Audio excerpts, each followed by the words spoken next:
মানুষ প্রয়োজন মেটাতে তোমার যতটা প্রশংসা করে, প্রয়োজন ফুরিয়ে গেলে তোমার ততটাই বদনাম করে। খারাপ লাগলো শুনতে, কিন্তু এটাই বাস্তব।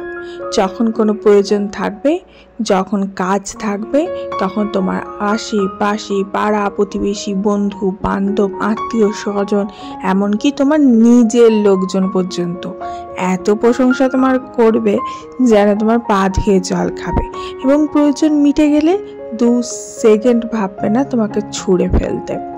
তাই নিজের কাজটুকু নিয়ে থাকা এবং সেইটুকু নিয়েই ভালো থাকা যথেষ্ট। এবং লোকের অপকার করো না, কিন্তু লোকের উপকারও করো না। এখনকার দিনে বাঁচতে গেলে এটাই হচ্ছে পারফেক্ট ফ্রেজ বলতে পারো, বা পারফেক্ট নীতিকথা বলতে পারো। আগেকার দিনে ছিল লোকের উপকারে যাওয়া, লোকের আপদে বিপদে ছুটে গিয়ে করা, কিন্তু এখনকার দিনে তুমি যার জন্য করবে সেই তোমার পিছনে ছোড়া মারবে। This is reality my friend. Hello everyone, this is Ivy. Welcome back to my channel Isha's ডায়েরিজের একটা নতুন সকালে তোমাদের সকলকে ওয়ার্ম ওয়েলকাম জানাই। আজকে সকাল সকাল উঠে আগেই কতগুলো কাপড় ছিল সে কটা ভিজিয়ে কেচে নিলাম। সামান্য কিছুই ছিল, খুব যে হাইফাই বা খুব যে বেশি ছিল তা নয়, কিন্তু সে কটাও কাচতে তো সময় লাগে। তো আজকে সকাল সকাল ভাবলাম কাপড় কটা কেচে মিলে দিই, কারণ ওয়েদারটা খুব একটা ভালো নেই, কাপড় কটা শুকাতেও সময় লাগবে, আর যেহেতু হাতে কাচবো তার জন্য শুকাতে একটু বেশি সময় লাগবে। ওয়াশিং মেশিনে ঝটপট শুকিয়ে যায় কাপড়, কিন্তু এখন ওয়েদারটা খুবই খারাপ, চারিদিকে বৃষ্টি হচ্ছে। অন্তত আমাদের এদিকে তো বৃষ্টি হচ্ছে, অন্যদিকে কথা জানি না। আর ওয়েদারটা প্রচুর মেঘলা করে রয়েছে, ঠান্ডা একটা হাওয়া বইছে, আর রোদ্দুরের সেরকম দেখা নেই। তো তার জন্য ভাবলাম সকাল সকাল কেচে মেলে দিই, তাহলে তাড়াতাড়ি শুকিয়ে যাবে। তো তার যেমন ভাবনা তেমন কাজ, তার জন্য তাড়াতাড়ি সকাল সকাল উঠে আগে জামা কাপড় কটা কেচে নিলাম। তার আগে আমি চাটা খেয়ে নিয়েছি, ফ্রেশন আপ হয়ে নিয়েছি, এই সমস্ত কাজ আমার হয়ে গেছে। আজকে ভাবলাম ব্রেকফাস্টে একটু অন্যরকম কিছু বানানো যাক, কারণ যে ব্লগটা আজকে তোমাদের সাথে শেয়ার করছি এটা হচ্ছে একটা ছুটির দিনের ব্লগ। আমি চেষ্টা করি সমস্ত কিছুই ঘরে বানাবার, বাইরের খাবার থেকে একটু বিরত থাকার, কারণ বাইরেটা আমাদের একটু বেশি খাওয়া হয়, মানে ডিনারে একটু বেশি খাওয়া হয়, বা প্রায় দিনই আমাদের বিরিয়ানি খাওয়া হয় ডিনারে, বা অন্য কিছু নিয়ে এলো কুলচা, তারপরে তোমার কোনো চিকেন পানির নিয়ে এলো। তো তার জন্য চেষ্টা করি যে এই সমস্ত জিনিসগুলো যেগুলো ফাস্টফুডের আয়ত্তায় পড়ে সেগুলো থেকে একটু বিরত থাকার। তো কদিন ধরেই না খুব এগরোল খেতে ইচ্ছা করছিল, বাট ওই যে বললাম বাইরে খাবো না, তার জন্য ঘরেই আজকে ঠিক করেছিলাম এগরোল বানাবো। যেমন ভাবনা তেমন কাজ, সকাল সকাল উঠে আজকে ব্রেকফাস্টে এগরোল বানিয়েছি। এগরোলের মধ্যে পুরো আজকে শসা পেঁয়াজ দুটোই দিয়েছি, একদম আমাদের লোকাল স্টাইলের এগরোল। যেগুলো হাইফাই দোকানের মানে স্ট্যান্ডার্ড দোকানের এগরোল সেগুলোতে শসা যায় না ভেতরে, পুরো অনলি পেঁয়াজ যায়। আর আজকে অর্ডার করেছিলাম আমার সমস্ত গ্রসারি আইটেম ফ্লিপকার্ট থেকে, আর সেগুলো হোম ডেলিভারি দিয়ে দিয়েছে। এর মধ্যে গ্লুকন-ডি রয়েছে, আর তোমার বড় একটা চাউমিন ছিল, এটা একটা বিস্কিটের প্যাকেট।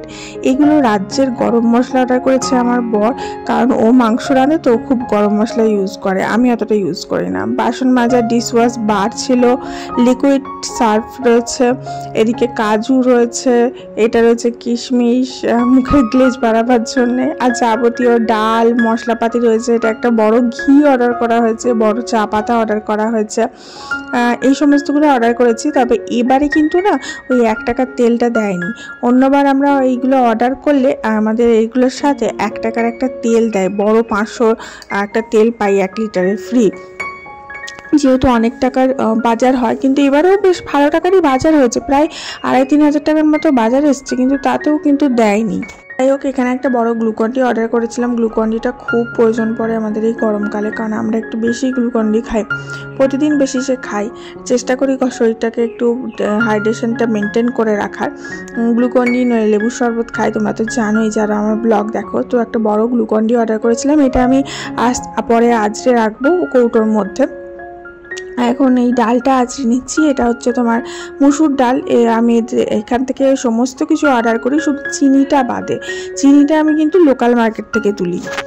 আর আটাটা তুলি না, মাঝে মাঝে আবার তুলি, আর কখনো কখনো তুলি না। তো যখন যেরকম পাই, কখনো কখনো এখানে যখন তুমি গ্রোসারি অর্ডার দেবে তখন দেখবে প্রচুর কিছু সস্তায় আইটেম পাচ্ছ। মানে একটু বেশি যদি নাও, ধরো একটা সাবান নিলে তুমি একটু বেশি টাকা দিতে হচ্ছে, সেখানে যদি তুমি 3-4টে সাবান একসাথে নাও দেখবে খুব কম টাকার মধ্যে পাচ্ছ।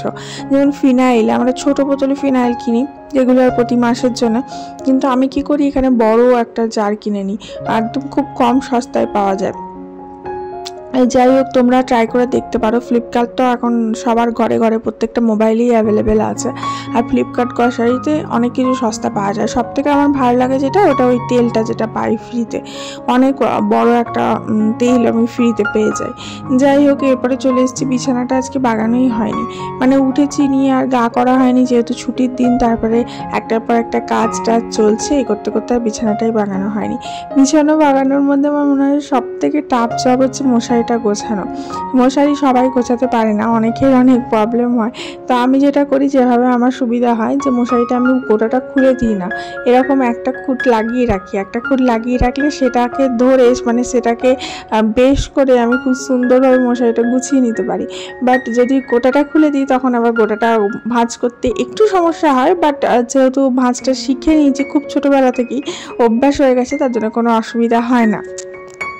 কথা বলতে বলতে আমার একটা কথা খেয়াল এলো, যে এখন যেটা কারেন্ট টপিক চলছে, কারেন্ট হট টপিক বা ট্রেন্ডিং টপিক বলতে পারো, যে পেহেলগামের ঘটনার সূত্রে দেখা যাচ্ছে যে কেন্দ্র সরকার থেকে জল সিন্ধু নীতি বাতিল করা হয়েছে, এবং আমাদের প্রতিবেশী দেশের জল আটকে দেওয়া হয়েছে।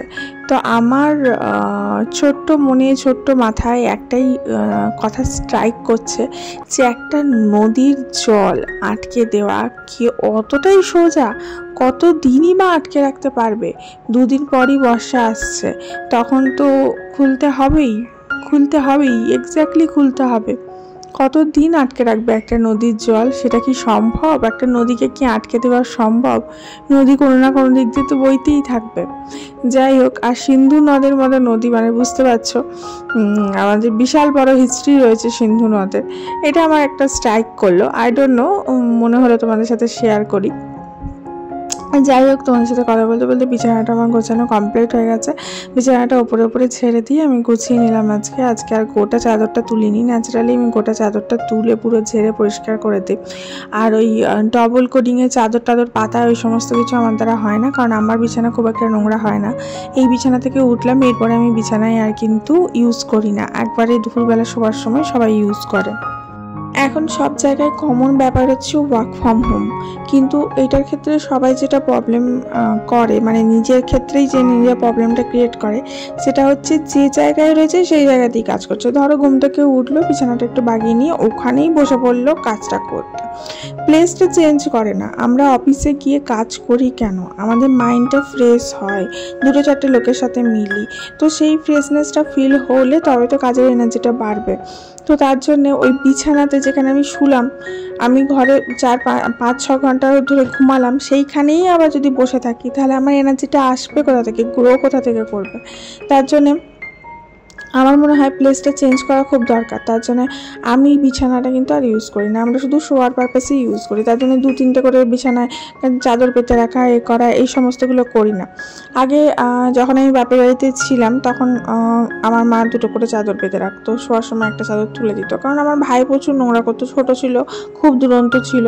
কিন্তু আমার ক্ষেত্রে সেটা উল্টো, আমার মেয়ে খুবই শান্ত, লক্ষ্মী মেয়ে বলতে পারো। আর বিছানাটা যেহেতু শুধু শোয়ার পারপাসে ইউজ হয়, সেরকম ইউজ করি না, তার জন্য আমি আর 2টো চাদর ইউজ করি না। আদারওয়াইজ যাদের হয়তো ঘরের মধ্যে সেরকম অ্যাভেলেবিলিটি নেই, যাদেরকে বিছানা ইউজ করতেই হয় 2টো করে, তাদের 2টো করে চাদর পাতাই বেস্ট। যে শোবার সময় একটা চাদর তুলে দিল, সেটার মধ্যে খাওয়া টাওয়া সমস্ত কিছু হলো। অনেকে হয় না যে ছোট একটা খাট রাখলো বাইরের ঘরে, নিয়ে সেখানেই খায় বা সেখানেই বসে বা সেখানেই সারাদিন কাটায়, তো সেক্ষেত্রে আমার মনে হয় 2টো চাদর ইউজ করলে বেটার ফিল করবে। আর যেটা বলছিলাম, প্লেসটা চেঞ্জ করা, যে আমি ওইখানে উঠে ওখানেই কাজ করতে বসবো না, আমি ড্রয়িং রুমে বসবো, আমি ডাইনিংয়ে বসবো, স্টাডিতে বসবো, বা সোফাতে বসবো, বা লিভিং রুমে বসবো, আমি ঘুরবো, মানে নিজের প্লেসটা চেঞ্জ করে ইয়েস, সেট আপটা হয়তো চেঞ্জ করতে হবে, সমস্ত জিনিস নিয়ে এদিক ওদিক করতে হবে, কিন্তু তবুও করবো, তাহলে কি হবে, মাইন্ডটা ফ্রেশ হবে। এবং কাজ করতে কিন্তু এনার্জিটা বেড়ে যাবে। কারণ এই প্রবলেমটা কিন্তু সবার ক্ষেত্রেই হয়, কারণ সবাই ডাল ফিল করে কাজ করতে করতে। তো এনার্জিটা বুস্ট আপ করার জন্য আমার মনে হয় এটা একটা ভালো অপশান। যাই হোক, কতগুলো জামা কাপড় জমেছিল সে কটা এখন গুছিয়ে নিচ্ছি। এর মধ্যে আমার রান্নাবান্না মোটামুটি হয়েই এসছে, জাস্ট লাস্ট জিনিসটা বসিয়ে দিয়ে এসেছি। আর ওদিকে মেয়েকে বলেছি চান টান করে নিতে একদম, কারণ চানটা করে নিয়ে ফ্রেশ হয়ে একটু পড়াশুনো করবে। আমি চেষ্টা করি একটু ওকে পড়াশোনার মধ্যে রাখতে, কারণ আমার এক দাদা ডাক্তার, তাকে আমি দেখেছিলাম, সে সব সময় বই নিয়ে বসে থাকে। ডাক্তারি এত টাফ একটা জিনিস, সব সময় অল টাইম, মানে যে খাটটায় সে থাকতো ওই খাটটা গোটাটা বইয়েই ভর্তি, মাঝখানে এইটুকু জায়গায় ও বসে পড়াশোনা করতো, এরকম একটা ব্যাপার। তো আমি চেষ্টা করি ওকে পড়াশোনার মধ্যে রাখতে। খেলাধুলা, গল্পগুজব, বন্ধু বান্ধব, সিনেমা দেখা, সমস্ত কিছুই চলবে, সমস্ত কিছুই রয়েছে। That is a part of life, সেগুলো রয়েছে। কিন্তু সেগুলোর মধ্যে বেশি ইনভলভ হয়ে গেলে দেখেছি পড়াশোনা থেকে একটু ডিটাচ হয়ে যায়। আমার মেয়ে যখন একটু বেশি খেলা করে না, তখন দেখেছি যে পড়াশোনার প্রতি সেই আগ্রহটা হারিয়ে ফেলে, তখন আর পড়তে ইচ্ছা করে না, ওর রেগে যায়। তার জন্য আমি চেষ্টা করি ওকে পড়াশোনার মধ্যে ঢুকিয়ে রাখা, কারণ এটাই ইনিশিয়াল স্টেজ, এটাই সময় যে গ্রো করার, নেওয়ার, মাথার মধ্যে ধরার। আর এই সময়টা যদি ছেড়ে দেওয়া হয় তাহলে কিন্তু ভবিষ্যতে গিয়ে তখন আর সেই হ্যাবিটটা তৈরি হবে না, পড়াশোনার ইচ্ছাটাই জাগবে না। তখন মনে হবে তখন শুধু ওই সব নিয়েই চলে যাবে। আর হাতের বাইরে একবার বাচ্চা চলে গেলে, মানে সে বলে না বুড়ো শালিক পোষ মানে না, তাকে পোষ মানাতে গেলে ছোট থেকেই পোষ মানাতে হবে। ছোট থেকেই তাকে যেরকমভাবে আমি করবো সেরকমভাবেই তো করবে, তাই না? এরকম একটা ব্যাপার। ইভেন আমার এক দাদা এমডি করছে, তো তার একটা বন্ধু আছে, সে সেটেল হয়ে গেছে। সে হচ্ছে তোমার ব্যাঙ্গালোরে নিমান্সে জব করছে, নামটামগুলো আমি উল্লেখ করছি না।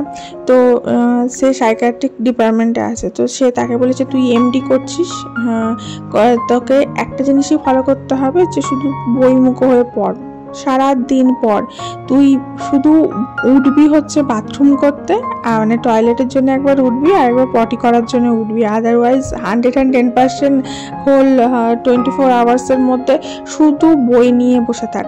এই জিনিসটা আমি আমার কাকুকেও দেখেছিলাম। আমার এক কাকু ছিল, পিএইচডি করেছিল, ডক্টরেট করেছিল, তো সারা দিন বই নিয়ে বসে থাকতো। কাকু মানে বিবাহিত কাকু ছিল, বাচ্চাও ছিল। কাকিমা কাউকে খাইয়ে দিত, কাকু শুধু পড়াশোনা করতো। সেটাই ওকে বলেছে আমার ভাইটাকে, যে তুই শুধু পড়, তো খাইয়ে দিতে বলবি তোর বাবা মাকে, তুই শুধু মুখ গুজে বই নিয়ে পড়। কারণ তার পরের লাইফটা যখন তুমি আর্নিংয়ে ঢুকে যাবে একবার, তখন আর তোমার পড়াশোনাটা আসবে না। আমার এক কাকা হচ্ছে ইঞ্জিনিয়ার, রেলের ইঞ্জিনিয়ার। তো রেলে যখন যে সার্ভিস পেয়ে গেল, তারপরে রেলে হচ্ছে তোমার সার্ভিস পাওয়ার পর একটার পর একটা পরীক্ষা দিতে হয়, আবার একটা হায়ার স্টেজে যাওয়ার জন্য, তার জন্য পড়াশুনো করতে হয়। এবার একটা স্টেজে গিয়ে যখন তুমি পয়সা দেখতে আরম্ভ করবে না, তখন আর সেই পড়াশোনাটা ভেতরে ঢুকবে না। তো একটা স্টেজে গিয়ে আটকে গেছে কাকা। তো সেই হচ্ছে ব্যাপার। যতটুকু আমি আমার লাইফ থেকে শিখেছি সেটুকু শেয়ার করার চেষ্টা করছি, যে পড়াশুনোর কোনো বিকল্প নেই, এটা কিন্তু বোঝাতে হবে বাচ্চাকে। আজকে আমি যা হয়েছি, যতটুকু হয়েছি, আমার বাবা মা আমাকে পড়িয়েছে বলেই আমি হয়েছি। তো এই যে আমি যেটা করেছি, আমি সবসময় পড়াশুনো নিয়ে থাকতাম। হ্যাঁ, তুমি এই যে এখন যেমন টাকা পয়সা ইনকামের রাস্তাটা অনেক সহজ হয়ে গেছে, ইউটিউবার হচ্ছে, গেমিং চ্যানেল খুলছে, ASMR চ্যানেল খুলছে, পয়সা চড়াচ্ছে, পয়সা আছে, কিন্তু সম্মান পেতে গেলে তোমাকে সেই জায়গায় পড়াশুনো করে চাকরি পেতে হবে। আমি কখনোই চাই না যে আমার মেয়ে কোনো একটা চ্যানেল থ্রু দিয়ে আর্ন করুক। নাহলে আমি এখন এই মুহূর্তে দাঁড়িয়ে ইজিলি আমার মেয়েকে একটা গেমিং চ্যানেল খুলে দিতে পারি। ও যা গেমে, ওর যা মাথা, ওর কম্পিউটারে খুব ভালো মাথা, শার্প ব্রেন, তো আমি ইজিলি খুলে দিতে পারি। ও এখন থেকেই আর্ন করতে পারবে, সেরকম ব্যবস্থা করে দিতে পারি। কিন্তু আমি চাই না ও এই লাইনে আসুক। আমি চাই ও এডুকেশন থ্রু দিয়ে একটা ভালো কিছু সেটেল হোক। যাই হোক, অনেক কথা বলে ফেললাম, মনের কথা বলে ফেললাম। যাই হোক, আজকে যারা লাঞ্চে কী আছে দেখাই, তার আগে তোমাদের ছোট্ট রিকোয়েস্ট, প্লিজ ভিডিওটা একটু লাইক করো, শেয়ার করো, আর অবশ্যই সাবস্ক্রাইব করো। তো লাঞ্চের মেনু তো তেমন কিছু ছিল না। আজকে পটল ভর্তা বানিয়েছিলাম, দারুণ খেতে। তার সাথে আমের চাটনি আর একটা বড়ার তরকারি পাঠিয়েছিল শাশুড়ি মা। বড়াটা হচ্ছে তোমার এঁচড় দিয়ে করা, এঁচড়ের কোপ্তা দিয়ে তরকারি, আলু ভাজা, আর দই যেটা থাকে প্রতিদিন, দইটা it's very healthy and tasty. Definitely you should try this curd recipe every day. In your diet, it's really helpful. And একটা সবজি ছিল ফুলকপি আলু দিয়ে, বাস এই দিয়ে আজকে লাঞ্চ চাললাম। তাহলে আজ আসি, দেখা হচ্ছে পরে। Love you all, by.